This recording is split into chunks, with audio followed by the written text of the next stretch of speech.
I now would like to recognize the gentlewoman from Florida, Ms. Cammack.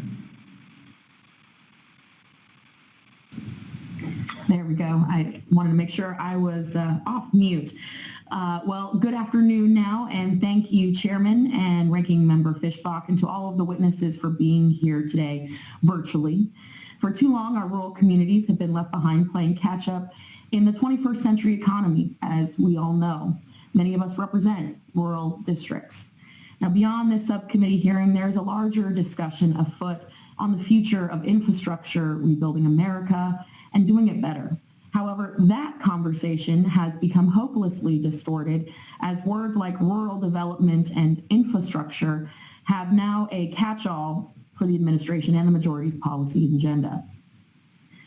Many of the witnesses here today have already echoed my view that rural development is about building back critical infrastructure, blanketing rural America in reliable, fast, affordable broadband, and supporting our domestic producers. I am encouraged to hear about what many of you have done to harness the resources through USDA toward accomplishing these goals. So I'm going to jump into some questions. Ms. Polonius, in your testimony, you mentioned the importance of community-based strategies and building regional partnerships. And this is the model of economic development that I also support.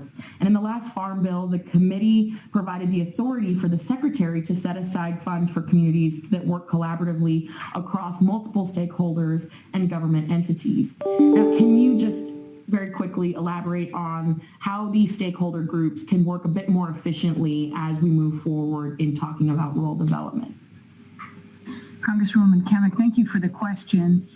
For us, and again, my vantage point is specifically in persistent poverty rural places, because we have so many of them here in the South. It's a two-step process.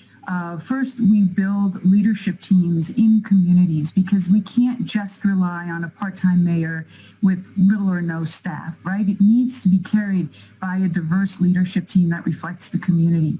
And then as we build the capacity of that leadership team, we look together with them at strategic opportunities on how to link up to micropolitan areas, how to share resources with other local rural communities, and really begin to develop strategy, whether that is a regionalization of a water or wastewater system, where that makes sense, or whether that is an economic opportunity to really figure out how do we create suppliers for corporations that may be located in that micro or metropolitan entity, and then figure out how do we create that regional connection between the two. I hope that begins to answer your question. It does, and as a follow-up, having worked pretty extensively throughout the years on the issues of rural development, a lot of times with our stakeholders, there tends to be a lot of finger pointing with accountability or lack thereof.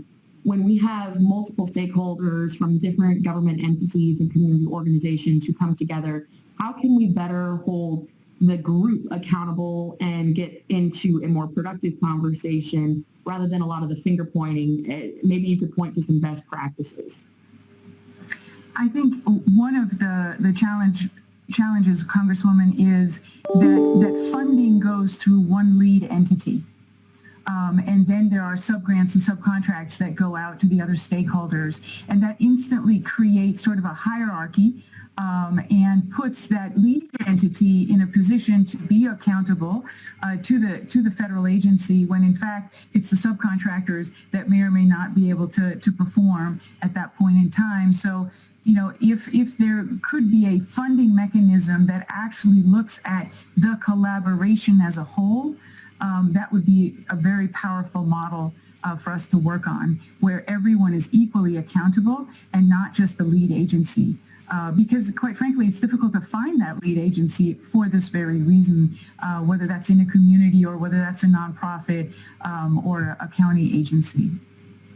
Excellent. Now, thank you so much for your commentary. The time I have left, I want to shift gears a little bit. Mr. Earling, in your testimony, you had discussed the challenges of transferring agricultural land, both through succession and new farmers. Now, what are the challenges in your opinion? I have my own opinion, but I would love to know your opinion on what some of those challenges are and how you specifically can help farmers successfully plan for what is outside of control for the clients.